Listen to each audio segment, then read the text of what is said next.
convido agora o professor Dr. Mário Sérgio Batista, que vai fazer a moderação dos nossos trabalhos. Convido também o filatelista e engenheiro Geraldo de Andrade Ribeiro Júnior, representando o Dr. Maurício. Ele responderá às perguntas que foram direcionadas à palestra do Dr. Maurício sobre os selos.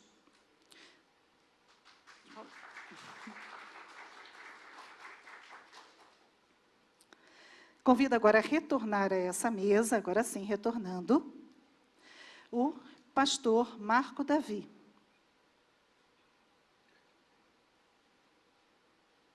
Pastor Marco Davi de Oliveira, retorna à mesa.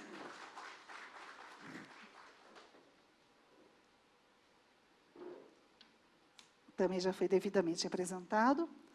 E o último participante dessa mesa, que vai nos falar agora, e será apresentado pelo Dr. Mário Sérgio Batista, que é o professor Dr. Antônio Máspoli de Araújo Gomes, professor titular do Centro de Ciências Biológicas e da Saúde da Universidade Mackenzie.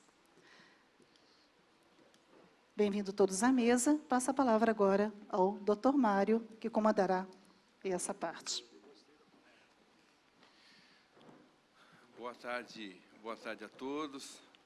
Sejam bem-vindos. Acredito que todos receberam muita informação, receberam muito conteúdo. E isso tudo, é claro, é de grande proveito para todos nós, porque toda essa informação, todo esse conteúdo gera para nós conhecimento que se transforma em aplicação para a nossa própria vida, né?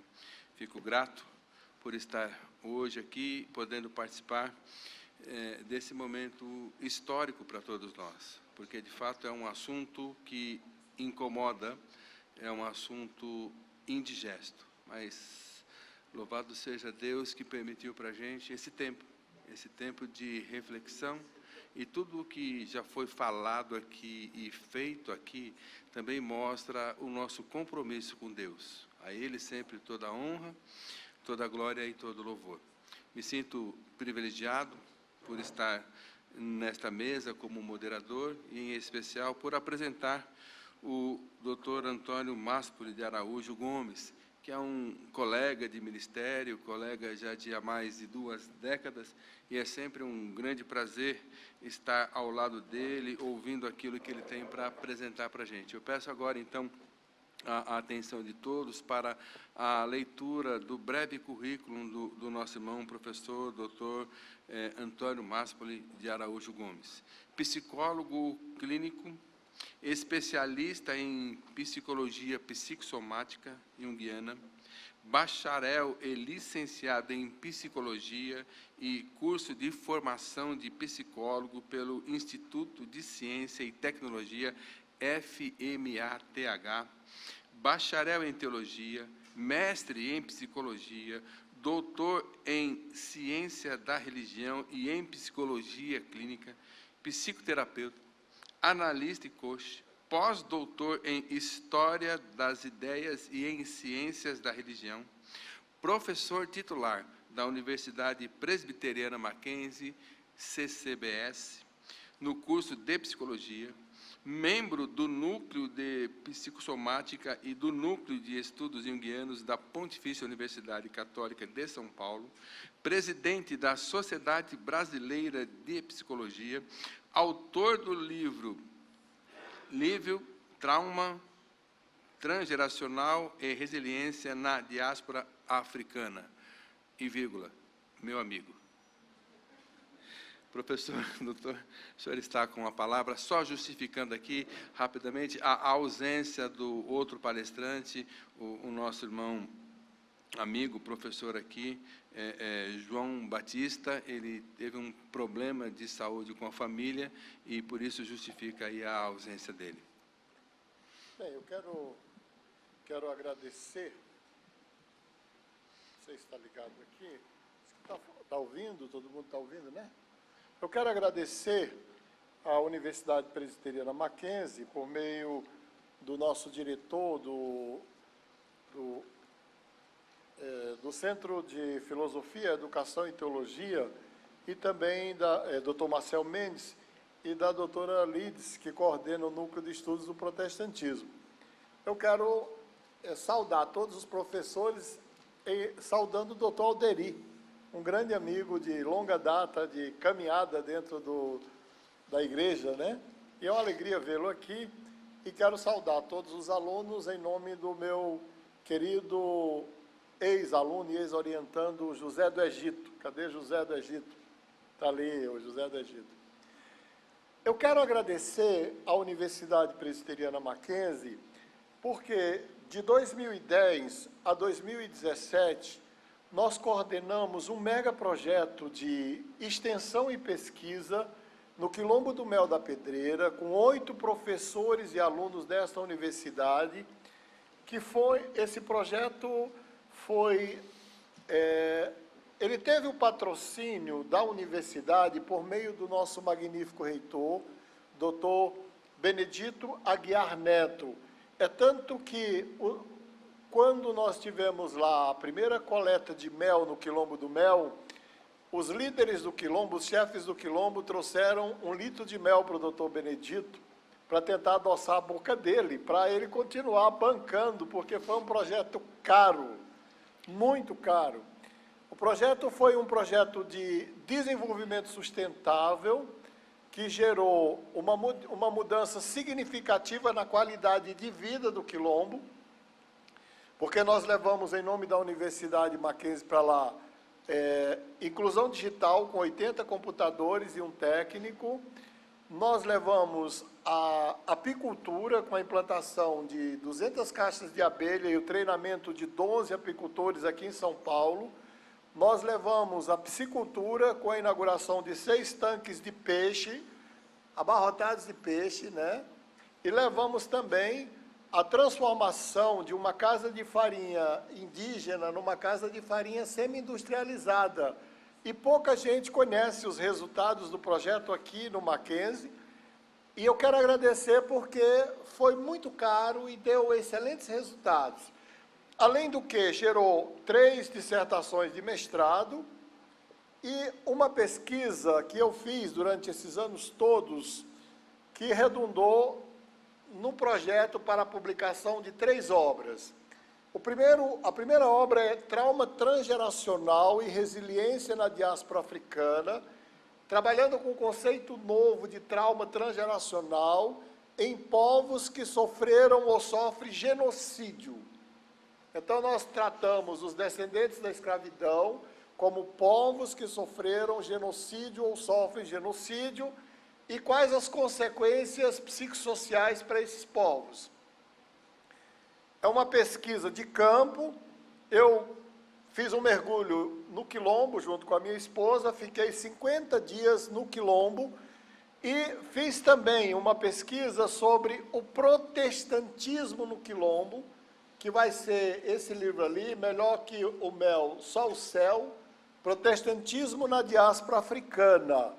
A pesquisa já está feita, eu só estou tentando me curar desse livro aqui, porque o livro é muito pesado, porque ele trata do sofrimento imposto a uma população, ainda ao longo de décadas do século XIX, e eu tive acesso a depoimentos, a documentos, então eu ainda não me curei do meu próprio trauma, do contato com o trauma daquela população. E por que o Quilombo do Mel? Chama-se Quilombo do Mel da Pedreira, porque o Quilombo do Mel tem características muito particulares. Esse quilombo situa-se na foz do rio Amazonas, hoje a 30 quilômetros da região metropolitana do Amapá, no Macapá. É um quilombo que existe circundado por 71 quilombos, com ele 70 quilombos, com ele 71, e é um quilombo 100% protestante calvinista. É uma dessas coisas difíceis de encontrar e de compreender. Por isso que eu fiquei fascinado pelo Quilombo do Mel e fui para lá. E é uma convivência, na verdade eu virei irmão quilombola, porque vai ser uma convivência até eu morrer, né?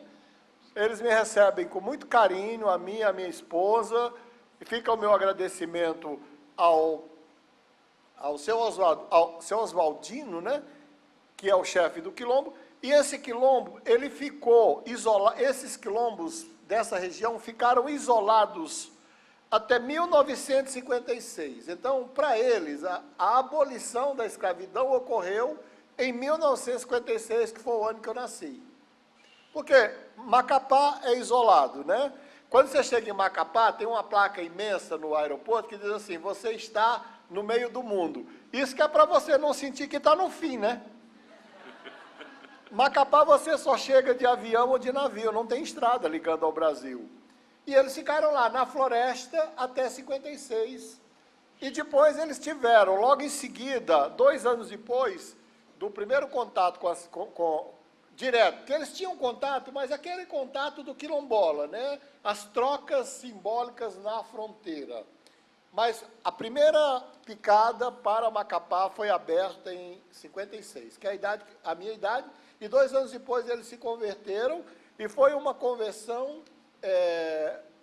coletiva, né? Coletiva. Está ali, não sei se dá para ver ali, mas ali está...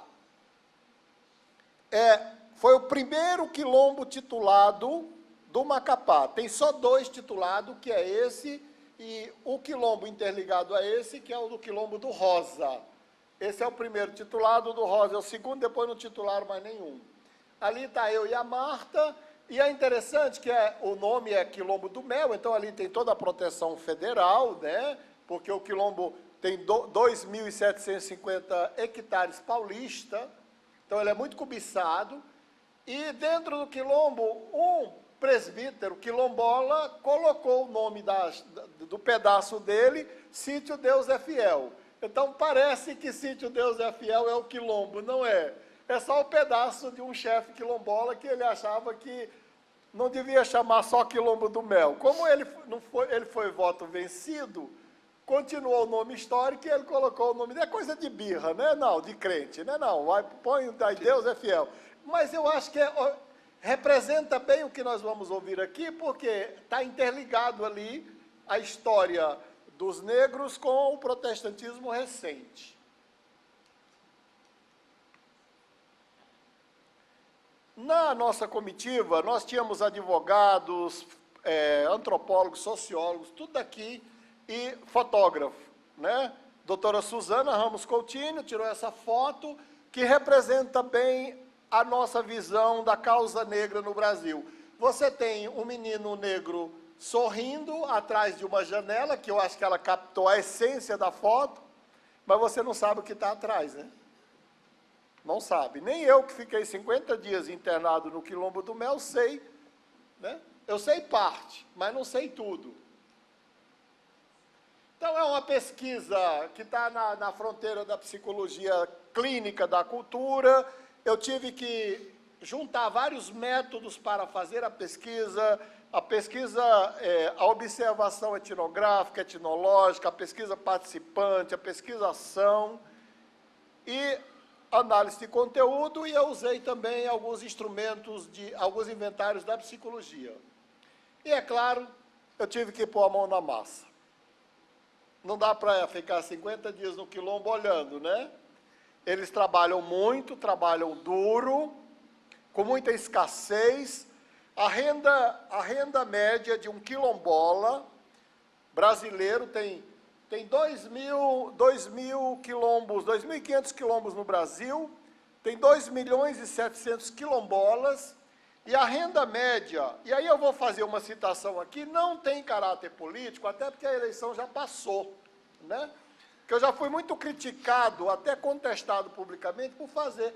Eu peguei dados do Ministério da Igualdade Racial, do governo Dilma, e a renda média per capita de um quilombola no Brasil é a seguinte: 60% dos quilombolas, prestem bem atenção, 60% dos quilombolas recebem Bolsa Família. Dos que recebem Bolsa Família, a renda média mensal per capita é R$ 33,00. Dos 40% que não recebem Bolsa Família, a renda média per capita mensal é R$ 13,00. 80% tem o ensino fundamental 1, 82% é desempregado, né? Eles vivem do extrativismo, as crianças todas são declaradas com inanição crônica pela Organização Mundial de Saúde, 85% das crianças, e em cada família quilombola, segundo o relatório do governo Dilma, um adulto fica sem comer um dia na semana para que as crianças tenham que comer. Essa é a realidade do quilombola no Brasil. Contudo, é uma realidade, a realidade do Quilombo do Mel é diferente. É diferente, por isso que eu vou escrever sobre o protestantismo no Quilombo do Mel. O Quilombo fica na floresta, não é? Eu não vou falar muito sobre os dados da pesquisa, enfim, mas eu trabalhei, eu fiz um mergulho de 50 dias, colhi 12 depoimentos que deu um diário de campo de 800 páginas, porque foram depoimentos à beira do fogão, à beira do lago, à beira do rio, pescando, nadando, né? Aquele é o meio de transporte, a APMT, né? A agência missionária, eu não sei direito, me ajude aí, reverendo Wilson, APMT, fala aí para...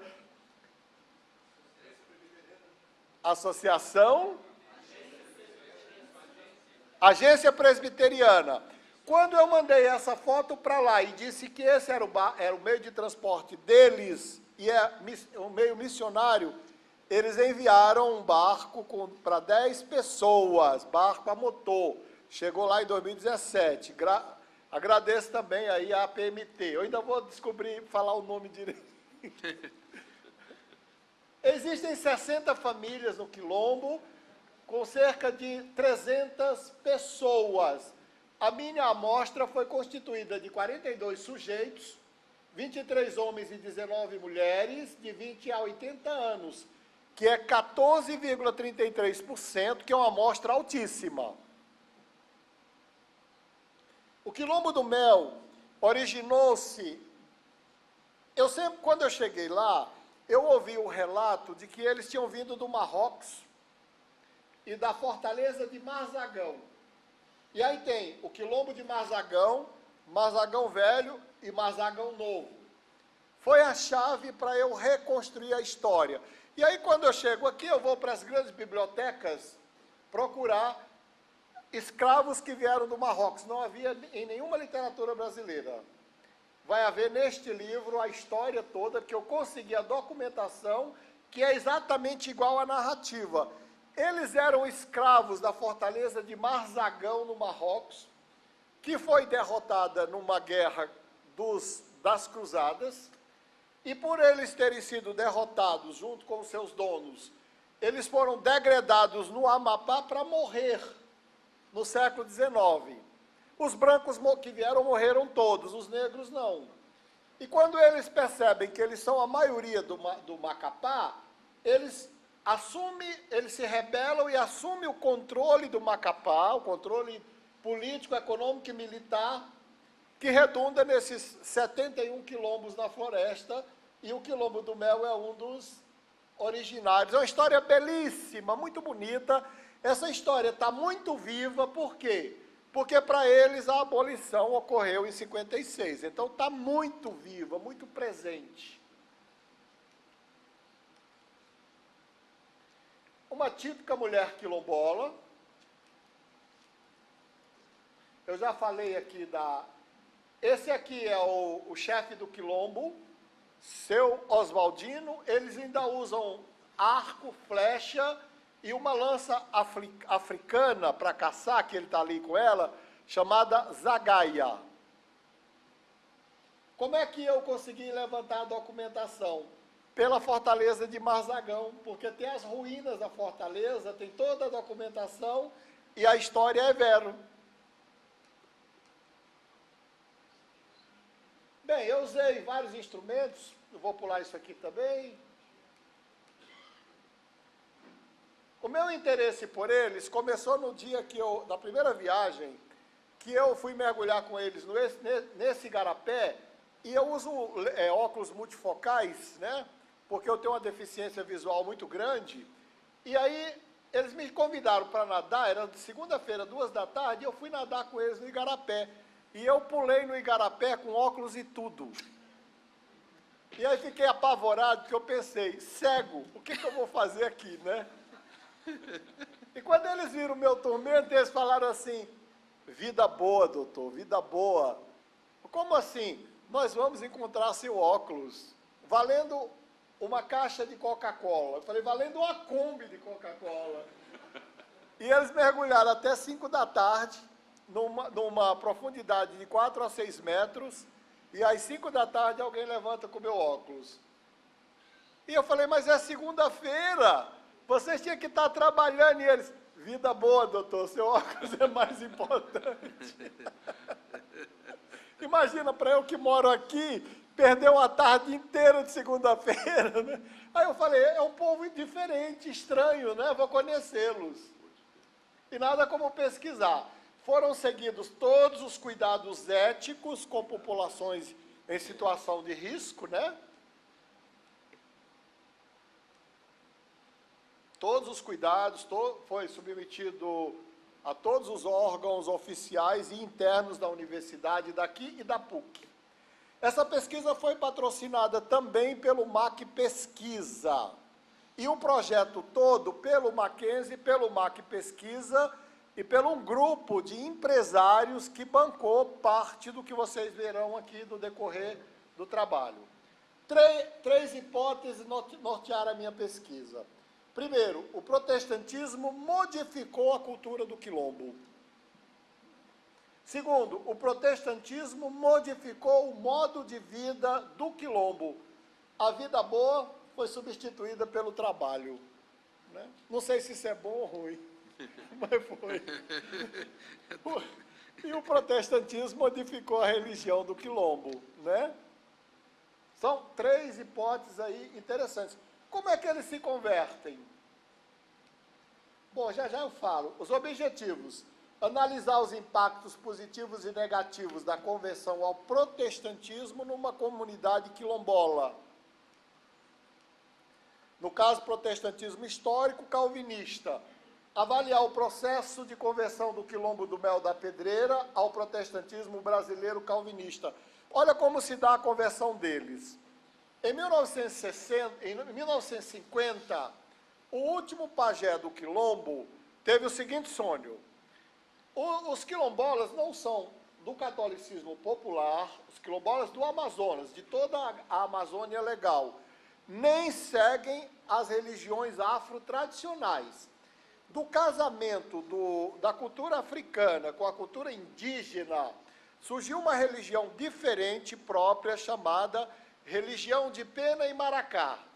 É tanto que o líder espiritual do quilombo não se chama pai de santo, é pajé. É pajé. E a religião de Pena e Maracá, ela cultua os ancestrais, que eles acham que depois de mortos estão vivendo maravilhosamente no fundo do Igarapé, né? No fundo do Igarapé tem, então, toda a vida dos ancestrais ali de uma forma... O paraíso fica no fundo do Igarapé, né? Eu acho que é por isso que eles ficaram mergulhando lá, porque eu acho que não procurava só meu óculos.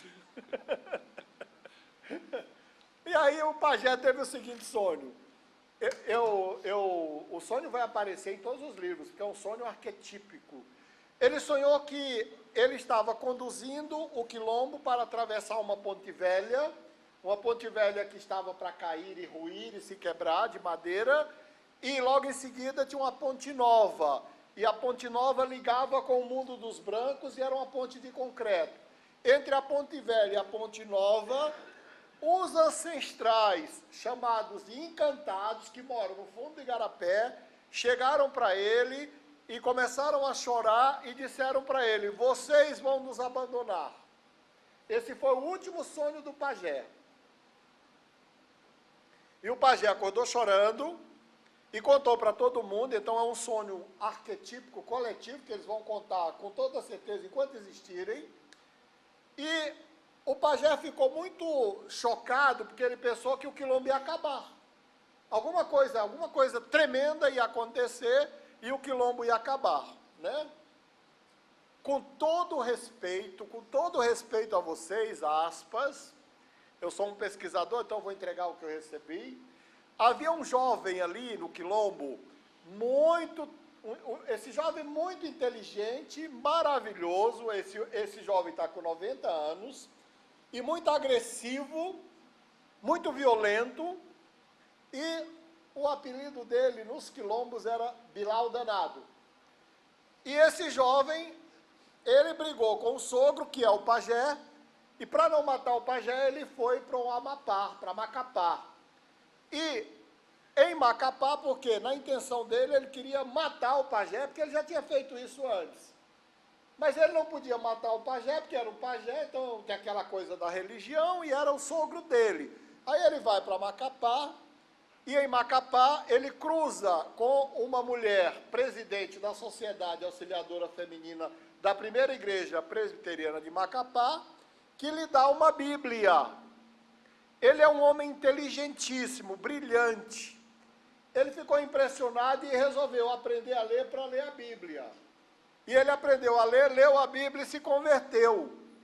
E reuniu todo o quilombo e o pajé. E disse, se cumpriu o sonho do pajé. Eu encontrei a Ponte Nova. Sério, ele fez isso. E quando ele narrou, o pajé começou a chorar e falou, é a ponte que eu estava procurando. E aí o pajé decretou que o quilombo seria protestante daquele dia em diante, ai de quem dissesse não. Uma única pessoa ficou contra e foi banida, porque desafiou o pajé. Não é uma questão religiosa do nosso ponto de vista, é uma questão cultural. E aí eles começam, quem sabe a Bíblia, o seu Benedito. Seu Benedito começa a falar o que ele sabia, e aí eles acharam um pouco e foram procurar o pastor da igreja, onde tinha ganhado a Bíblia, e o pastor veio e começou o trabalho. E aí todos se converteram, e aí o pajé perdoou o Benedito, cujo epíteto era Bilal Danado, e aí fala, a partir de hoje, agora, como crente, vai se chamar Bilal Abençoado. E ele é o presbítero Bilal Abençoado até hoje.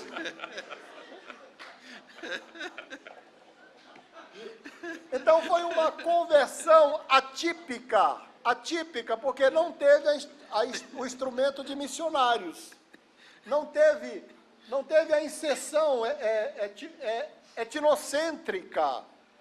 Foi uma conversão muito atípica, e atípica também por ser coletiva.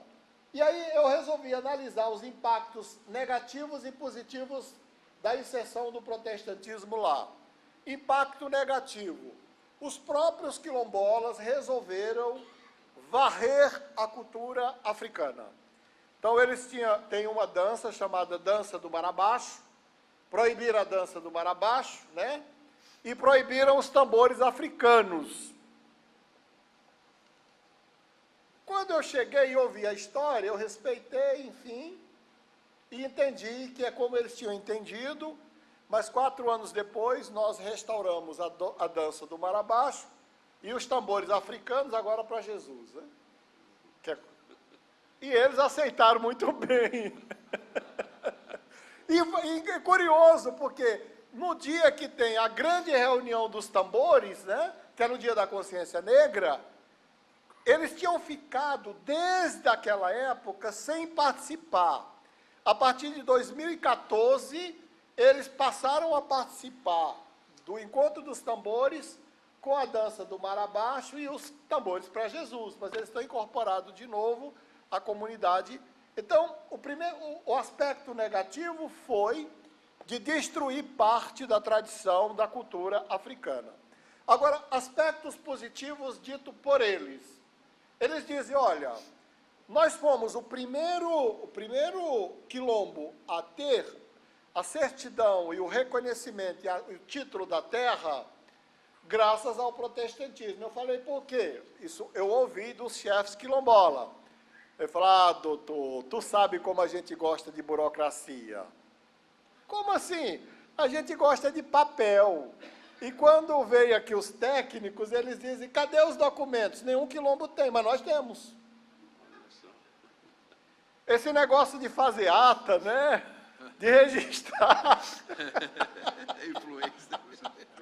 Então, quando a antropóloga chegou e falou assim, mas vocês têm? Eu falei, temos. Mas como vocês têm? Ah, doutora, nós somos protestantes, a gente tem tudo escrito. Aí, isso está narrado no livro aqui, e aí a doutora falou assim, vocês não podem ser quilombola, não tem quilombola protestante. Aí o chefe quilombola falou para ela, está narrado aqui, falou, olha para mim, vê a cor do meu cabelo, a cor da minha pele, o formato do meu nariz. A minha fé teria, por acaso, mudado tudo isso? É sério, ele teve esse diálogo, né? A outra organização, o outro aspecto positivo foi a organização da comunidade quilombola a partir desse conceito de burocracia. Eles foram o primeiro quilombo do Amazonas a se organizar em associação. E eles lideram a Liga dos Quilombos do Amazonas. O presidente sai daí, porque sabe mexer com a burocracia. Aprendeu a fazer ata, a escrever coisas, e eles dizem, não, isso a gente aprendeu com vocês. Então, é uma coisa muito positiva, muito positiva. Os aspectos negativos da cultura do protestantismo no quilombo, na verdade, se resumiu à supressão das danças, dos tambores e dos hinos. Ainda dentro desse projeto que foi bancado aqui pela universidade, pelo CEFT, pelo nosso reitor, o doutor Marcelo Bueno, o Mackenzie contratou um maestro que ficou 10 dias lá para restaurar esses aspectos da cultura quilombola numa perspectiva protestante. Agora eles cantam Castelo Forte é Nosso Deus, ao som dos tambores africanos. Mas é como é, né? Bom, compreender a contribuição do protestantismo para a transformação do culto do quilombo. Aí é total. Eu acho que aqui tem um aspecto negativo também, por quê? Porque mesmo protestantes, mas por influência do pentecostalismo, eles tendem a demonizar as raízes africanas e culturais dos quilombos e deles mesmos. E eles ficaram muito emocionados comigo, porque eu sou psicólogo, eu sou pastor e psicólogo, e eu dizia, não, peraí, vocês têm que respeitar a história de vocês. Vocês são africanos, se isso é de Deus ou não, não importa, é de onde vocês vieram. Vamos acabar com isso. Nossa, o senhor fala diferente dos pentecostais. Tem que ter alguma coisa diferente, né? Com todo respeito aos pentecostais, né? Mas não é bom demonizar a cultura do outro, né? Porque tem eles tinham jogado fora grande parte das histórias com H mesmo, das narrativas. Eu fiz o trabalho de resgate dessas histórias que estão aqui. Estão aqui. E inventariar a contribuição do protestantismo para a economia quilombola. Aqui é a igreja quilombola.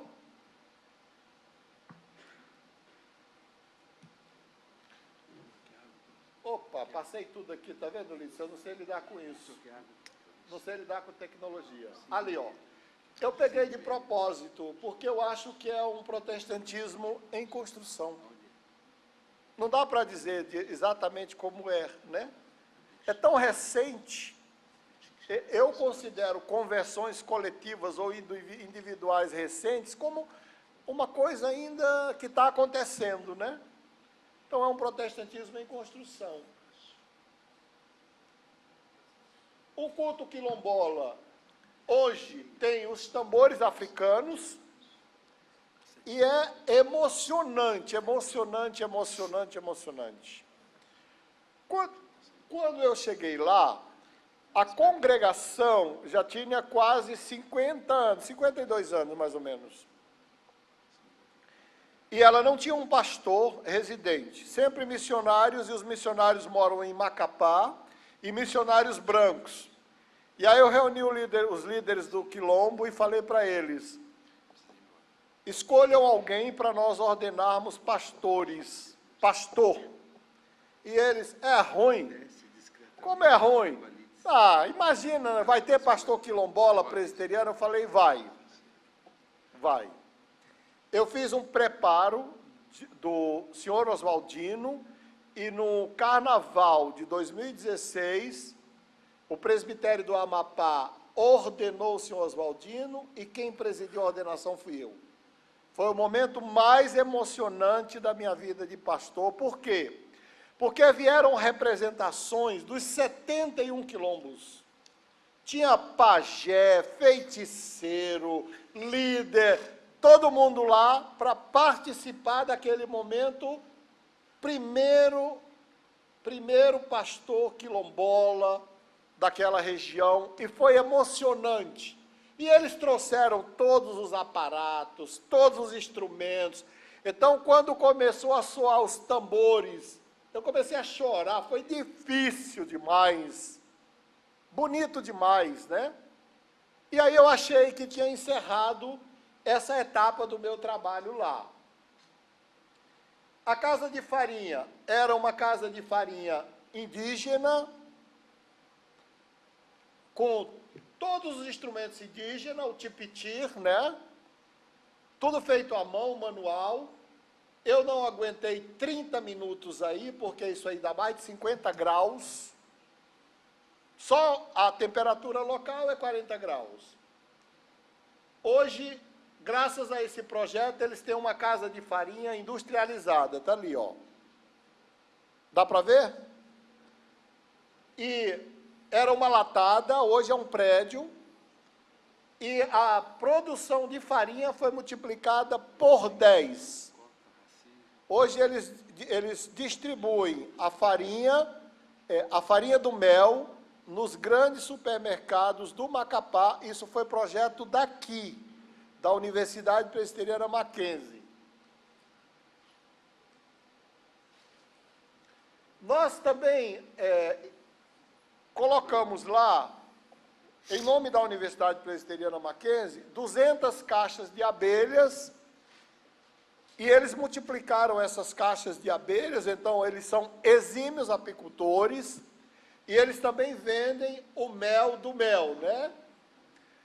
E eles começam todas as reuniões dele com esta expressão: melhor que o mel, só o céu.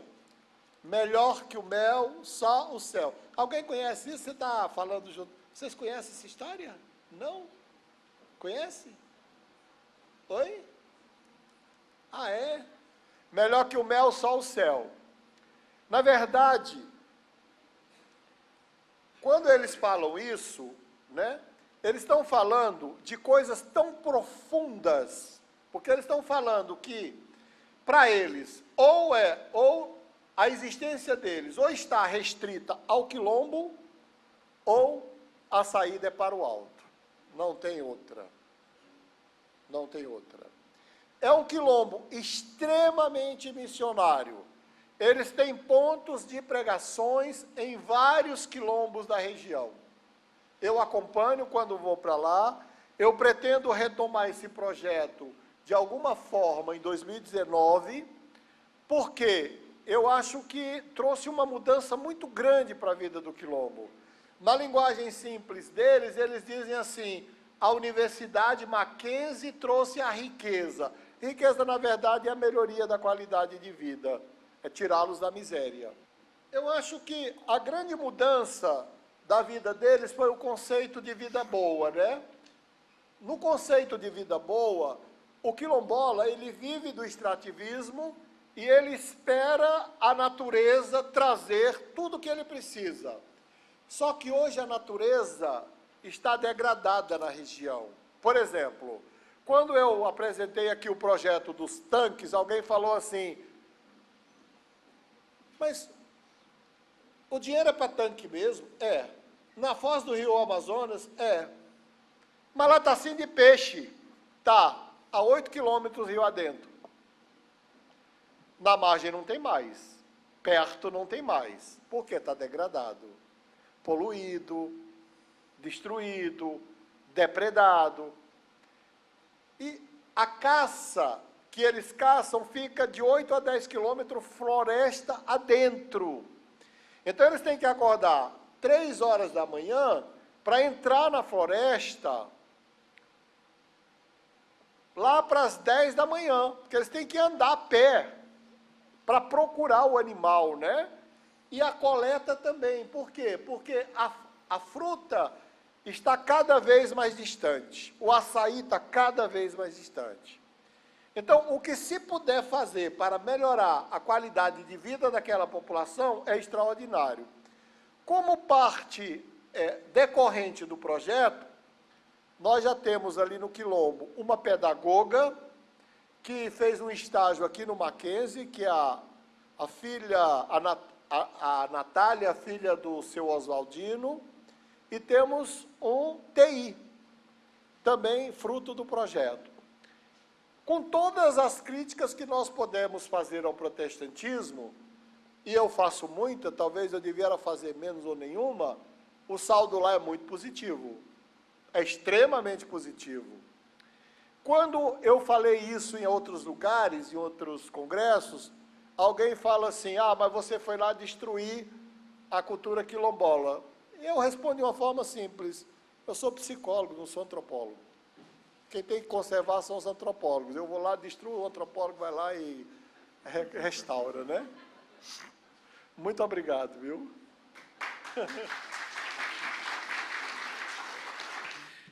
Então, agora, as perguntas para o doutor Máspoli, sobre a palestra que acabaram de ouvir. Obrigado. Opa. Eu preciso ir correndo também. Obrigado. Também precisa ir correndo. Eu espantei a mesa, na verdade. Eu fico. Fica.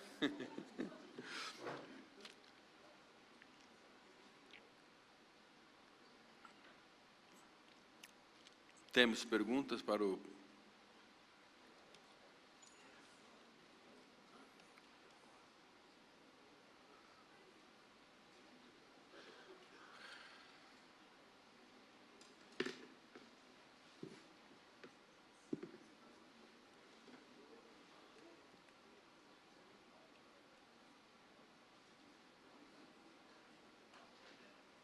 Temos?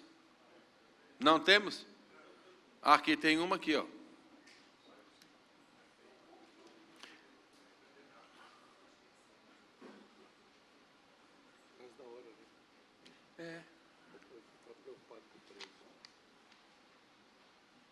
Sim. Aqui, doutor Márcio, a pergunta é simples, assim. Os quilombos têm escola? A maioria...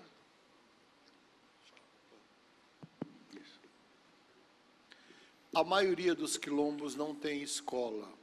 82% da população quilombola, que é de 2.700.000 quilombolas no Brasil, tem até o ensino fundamental 1. Não passa disso. O Quilombo do Mel tem escola, mas até o ensino fundamental 2. E vem crianças de todos os quilombos da região para lá, porque o mais próximo é no Macapá. Eu sou muito brincalhão e muito provocativo, né?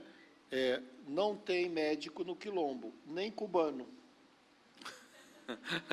E nenhum. Não tem médico, não tem dentista, não tem enfermeiro, não tem farmácia, não tem nada. Eles ainda vivem da fitoterapia.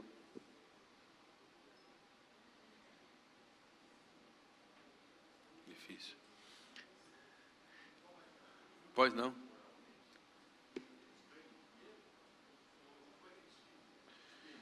Dinheiro é a farinha. A farinha. Quando nós chegamos lá, eu fiquei penalizado, porque o depoimento do chefe, né, aquele depoimento doloroso era: Eles vivem da caça, da pesca e do extrativismo, mas para comer. E do plantio da mandioca para poder vender e trocar por óleo, azeite, gás, essas coisas, né? Querosene. Tinha um carro lá, velho, gasolina. E ele disse para mim, olha, doutor, nós levamos um semestre para produzir duas carretas de farinha. Uma carreta, nós pagamos de farinha pelo transporte da outra. Você acredita? Gente, é doloroso. E aí eu falei para ele, todo o trabalho que nós fizemos lá com o grupo, que eram 8 professores e alunos, foi de orientação de desenvolvimento sustentável, porque a gente assim, espera aí, e se vocês podem se organizar e vender a farinha lá em Macapá. Hoje eles produzem, por semestre, 10 caminhões de farinha e eles distribuem direto nos supermercados. Ok. Bom, mais uma pergunta aqui apareceu. Como redimir a cultura africana no momento da conversão do quilombo? Olha, eu vou falar aqui como pastor, muitas pessoas não entendem e criticam muito, né? Falam muita besteira. Ainda bem que Deus não ouve besteira, nem a minha, nem a de ninguém. Assim, foi lá e restaurou os tambores africanos. Ora, na África toca tambores africanos, nos quilombos também, não é? Eu acho que o grande problema, e aí eu falo aqui de coração aberto mesmo, é o despreparo de missionários e pastores que vão lidar com estas populações. Em geral, eles fazem institutos bíblicos bem intencionados, mas de boa intenção o inferno está cheio, né? Eles não têm nenhuma compreensão antropológica da cultura, dos valores da cultura. Eles, na verdade, entendem a conversão como uma conversão a um modelo cultural. E eu quero crer que lá no céu nós vamos encontrar membros de todas as culturas com seus instrumentos musicais, com a sua forma. É óbvio que na conversão, alguns aspectos da cultura são relegados. Eu também não sou ingênuo, não dá. Quando eu me converti, eu era da Marinha de Guerra e tomava meio litro de rum com os meus amigos. Eu me converti, não dava mais para tomar rum, não é verdade? Assim, não dá para dizer, você se converte e continua com o rum. Não dá. Tem aspectos da cultura que você tem que abrir mão. Mas para que abrir mão de todos os aspectos da cultura? Vamos lá. Vocês já imaginaram que vocês deviam ir lá para participar de um culto protestante ao som de tambores africanos? É emocionante.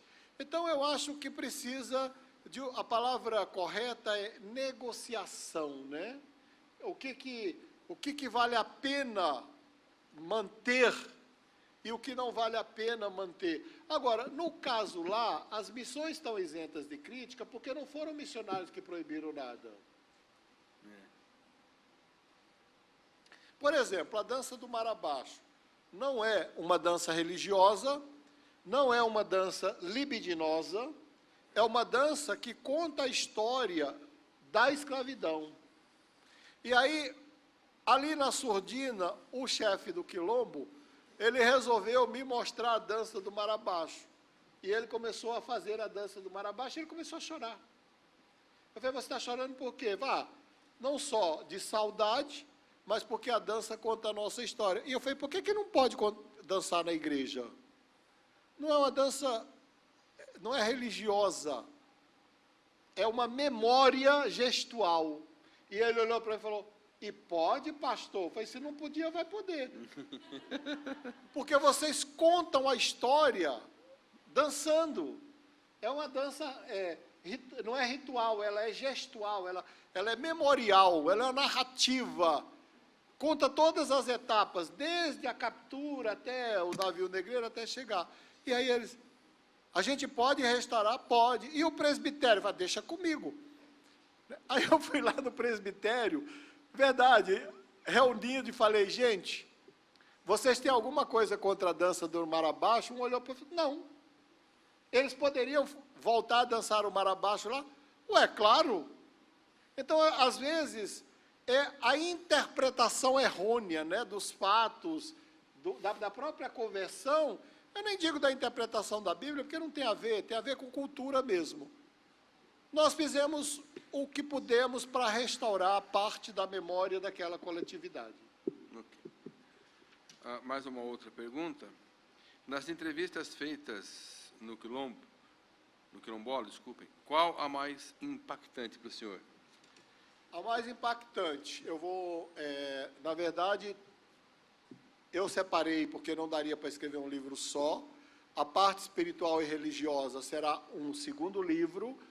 A parte da intervenção bem-sucedida do Mackenzie será um terceiro livro. Este aqui trata da história das memórias e do trauma. Como é que nasceu esse livro? Quando este homem de 70 anos levanta e começa a dançar o mar abaixo, ele para e diz assim, doutor, o mar abaixo é a batida dos pés de um escravo acorrentado. 7 horas da manhã, eu falei, eu não sei como é. Ele falou, eu lhe mostro. E ele começou a bater os pés como um escravo acorrentado. E ele começou a chorar. E eu comecei a chorar junto dele. E aí eu percebi que a dor estava ali ainda. Essa foi a entrevista mais marcante. Agora, nas narrativas sobre o navio negreiro, nas narrativas sobre as condições da escravidão e nos sonhos, ainda é muito pesado. Só para vocês terem uma ideia, eu estou tomando café da manhã, casa de quilombola, grande família. Tanto que na casa do chefe, é uma grande casa e tem, eu vou chamar de suíte, porque não é suíte, porque o banheiro é fora, mas todos os filhos casados moram ali, debaixo do mesmo teto. Então, ó, tem noras, netos, genro, tudo ali junto. E aquela mesa imensa. E aí, numa manhã, uma menina de 7 anos fala assim, ô tio Máspoli, meu vovô disse que você é daqueles homens que mexem com a cabeça das pessoas. Eu falei, é bem que eu queria, né? Mas você é daqueles doutores que trabalham com a cabeça? Eu falei, digamos que sim. Por quê? Ela falou assim, aí ela ficou séria, 7 anos, falou assim, fala para a titia parar de contar as histórias do navio negreiro antes da gente dormir, porque a gente não consegue dormir. E a tia começou a chorar. E eu falei, não, fica tranquila, né? Eu não estou aqui para criticar vocês. Veja bem, se você tem a história, você vai contar a saga da sua família, e é uma saga heróica, triunfalista, como a saga dos evangélicos, na hora da criança dormir, você vai contar os feitos, né, da Bíblia, dos heróis da Bíblia, concordam comigo? Os feitos lá de Davi, de Abraão, de Salomão, de Jesus, de Paulo, enfim. Mas se você tem uma memória recente da escravidão, você vai contar o quê? A saga da escravidão. Você vai contar a saga da escravidão. E aí eu falei, chamei a moça, e foi essa moça que eu conversei aqui com o doutor Benedito, e o Mackenzie apoiou para ela fazer pedagogia. Porque eu achava que tinha que mudar não só, né, não seria uma coisa muito pessoal, teria que ser uma mudança simbólica. E hoje ela dá aula no colégio lá, a Natália. Eu chamei Natália e falei, Natália, vocês têm uma história, eu dei uma bibliografia muito importante para ela, como, por exemplo, o Quilombo dos Palmares, né? Eu falei, vocês têm uma história tão bonita, que é a história da luta do escravo contra a escravidão. Eu vou te dar uns livros, e eu dei uns 10 livros para ela, eu falei, lê os livros e passe a contar desta perspectiva. Aí, quando eu voltei lá, no ano seguinte, que eu ia uma vez por ano, a menina já com 12 anos falou assim, olha, você realmente é doutor da cabeça. Por que eu sou doutor da cabeça? Porque as histórias aqui mudaram todas. Mas nesse aspecto tem que mudar. E aí eu falei para ela, conta as histórias do sofrimento à tarde, de manhã, caminhando por aí, mas não antes de dormir. Porque você conta uma história pesada para uma criança antes de dormir, ele vai dormir e sonhar com a história. Por isso que o livro chama-se Trauma Transgeracional e Resiliência na Diáspora Africana, por causa dessas histórias. Muito bem. Mais uma pergunta aqui. Como exatamente se insere o protestantismo nos quilombos sem suprir a cultura, já que esta está atrelada também à religião? Eu acho que não é uma tarefa fácil, mas eu queria pegar o conceito, que é um conceito recente, ele não tem 10 anos, que é o conceito da diáspora africana. Aqui tem muitos teólogos que eu sei, professores de teologia. Para nós da teologia é um conceito muito fácil, não é? Que é o conceito da diáspora judaica. Esse conceito, por si só, ele substituiu o conceito pejorativo da escravidão. Qual é a ideia que você fala de um descendente de escravo? Um descendente de escravo, vamos lá, vamos pegar o estereótipo. Um descendente de escravo é um vencido. Um descendente de escravo é alguém que foi subjugado. Um escravo é alguém que foi dominado. Bom, no conceito da diáspora africana, você fala de um conceito de trocas. Como subjugados? Nós é que fomos subjugados pela feijoada até hoje, não é? Não é verdade? Sem contar a miscigenação. Eu tenho, assim, é orgulho mesmo, né? Diz que tem gente que fala, eu tenho orgulho santo. Não, o meu é pecaminoso. Eu tenho orgulho de ser filho de um branco com uma mulata. Minha mãe era mulata. E linda, né? Bom, se tem tanta coisa acontecendo, não é? Você não pode falar da cultura do outro como demoníaca, como inferior. Na verdade, você tem que falar de um sistema de negociação e de trocas.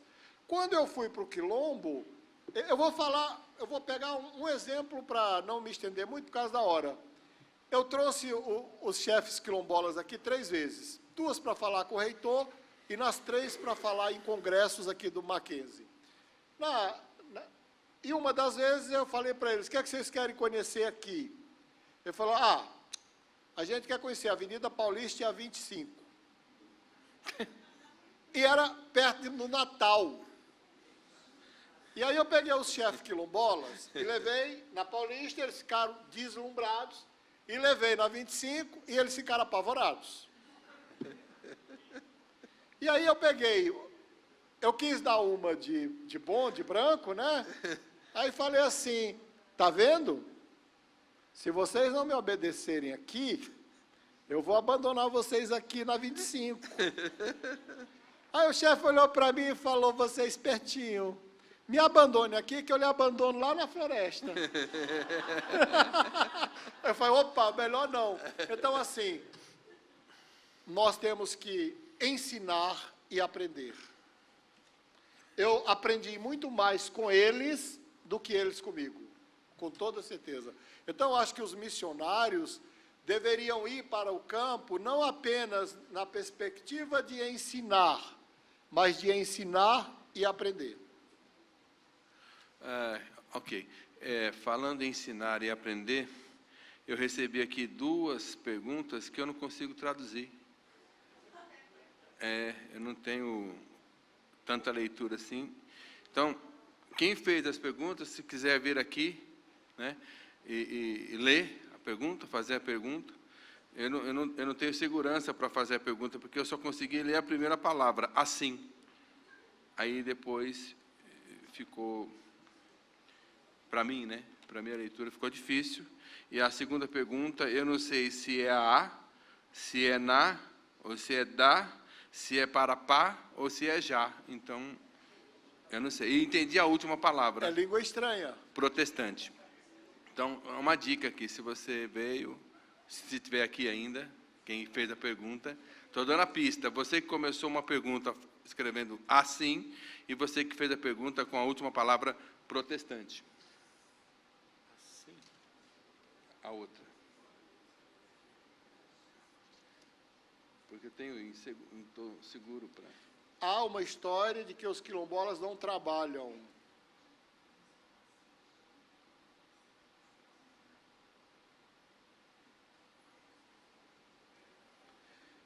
Eu não vou ler a segunda parte da questão, porque eu acho que o meu propósito não é um debate político, né? Eu não participo de partido nenhum, né? Mas é assim, esse é o primeiro preconceito que acaba de que quilombola não trabalha, de que índio não trabalha. Eu não falei aqui, mas o mesmo projeto que o Mackenzie bancou com os quilombolas, bancou com os terenos. É que eu não sei se eu vou viver o suficiente para escrever dos terenos também, mas eu tenho um banco de dados lá. A ideia de que o negro é preguiçoso, a ideia de que o quilombola não trabalha, isso é um instrumento de dominação perverso, né? Eles trabalham muito, vai plantar e colher a 40 graus centígrados e a 80% de umidade relativa do ar. Às 11 horas da manhã, eu já não conseguia respirar. Imagina trabalhar. Então, isso muda, né?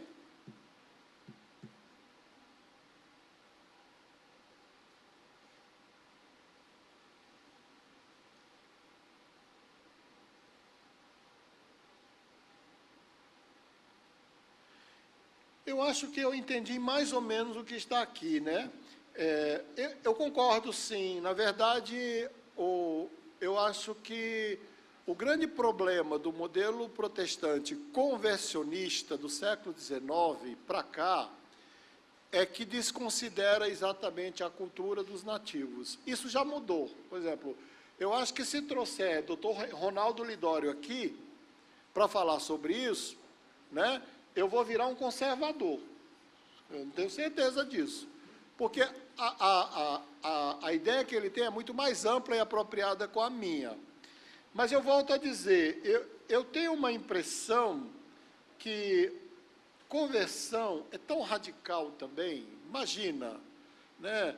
Ler a Bíblia, não tinha quem mediasse a Bíblia, eles mesmos interpretam a Bíblia, eles mesmos passam a aplicar a Bíblia sem a mediação da teologia. Eu acho que a maioria de nós faz isso, né? Eu tenho não vou falar de quilombola, eu tenho um cunhado que dorme de terno e gravata, porque ele diz que se Jesus voltar e ele tiver sem terno e gravata, ele não vai. E ele usa barba, porque ele diz que se ele tiver sem barba, eu não vou. E eu não tenho barba nem a minha mulher, então como é que a gente vai ficar nisso, né? A gente não vai também. Muito obrigado, professor Dr. Másper. Obrigado, queridos, pela participação.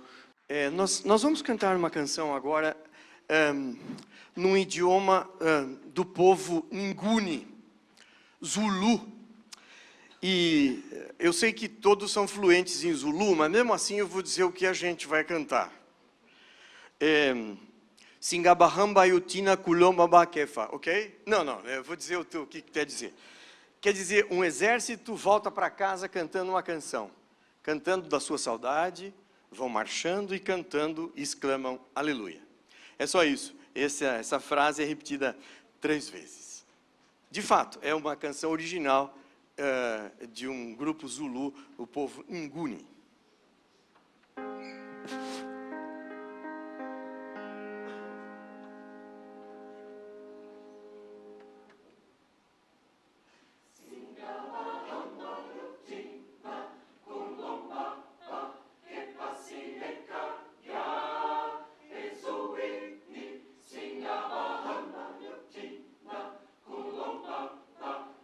Sineka, ya, Ezui,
mais uma canção, também do grande repertório spiritual e das conhecidas. O texto diz, lá para baixo no rio, a referência outra vez ao rio, que vai se atravessar, ou que vai se descer até um lugar melhor. Down by the riverside se chama. Desse lado do rio, lá para baixo, eu vou deixar as minhas coisas, eu vou deixar o meu fardo, deixar aquilo que pesa sobre mim. Eu não quero mais falar sobre guerra, não quero aprender de coisas de guerra. Eu quero me ver livre do meu fardo. Basicamente é isso o texto.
Vocês receberam um pequeno bilhetinho. Esse bilhetinho contém um lindo e impressionante poema que foi escrito por um escritor norte-americano chamado Charles Bennett. E o texto é muito bonito, e eu achei que vocês deviam não só ter enquanto nós o cantarmos, mas também para levar consigo, já que é um texto, como se vê, bastante profundo, cheio de significado, e às vezes um pedaço de papel, e alguém com juízo pode fazer muita diferença, não é? É mais ou menos isso, em resumo, o que o texto nos está dizendo. Isso faz parte, essa obra faz parte de uma obra maior, escrita em 5 partes, com uma cantata chamada 5 Dias que Mudaram o Mundo. E o compositor, sempre o mesmo compositor, Bob Chilcott, utiliza textos sempre do mesmo poeta para contar fatos que, na opinião desses que fizeram, foram dias que abalaram e que mudaram o mundo. Um deles é a abolição da escravatura, como aqui nós temos. Outro foi o primeiro voo controlado pelo homem. Outro foi a invenção da imprensa. Depois, o primeiro passeio fora da Terra. Não me lembro o quarto, mas dias que mudaram de fato a história da humanidade. Nós vamos cantar esse, é o número 2 da sequência. Gostaria de convidá-los para acompanhar o texto, que assim, o inglês é lindo e bem compreensível, creio que será bem possível.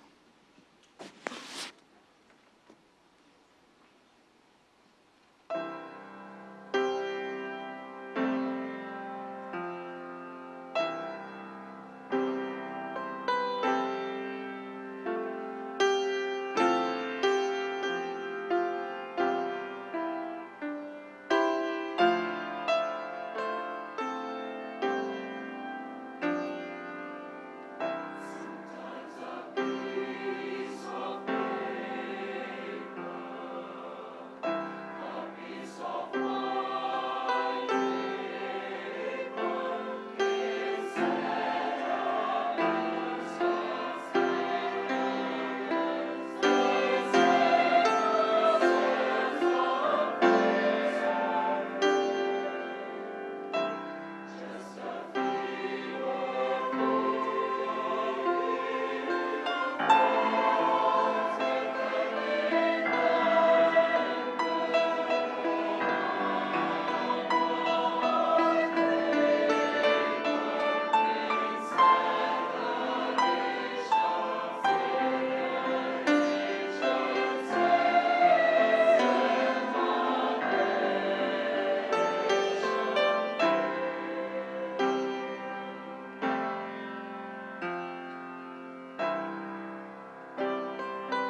E a gente vai terminar com uma canção que talvez seja conhecida de muitos também.